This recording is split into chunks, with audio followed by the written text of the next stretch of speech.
দেখো বন্ধুরা, এই যে মাংসটা কষাচ্ছি, কষিয়ে কষিয়ে মেখে আর চমকটা বসিয়েছি।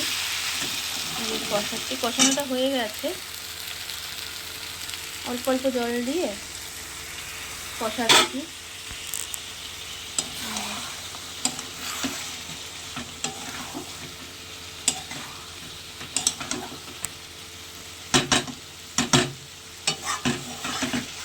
অল্প জলদি কষালে পর না জিনিসটা, তরকারিটা বেশ স্বাদ হয় খেতে। আমি তখন থেকে কষিয়ে যাচ্ছি। কালারটা দেখেছো তো? দেখো কালারটা। আর এই যে চুনো মাছ ভাজা করেছি, এই যে চুনো মাছ ভাজা, আর একটু চিংড়িটা ভেজে রেখেছি। এটার মধ্যেই আবার চালের গুঁড়ো আর একটুখানি বেসন দিয়ে ভাজবো।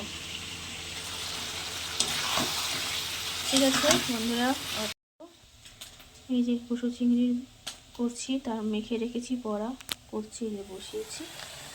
এই যে কুসো চিংড়ি।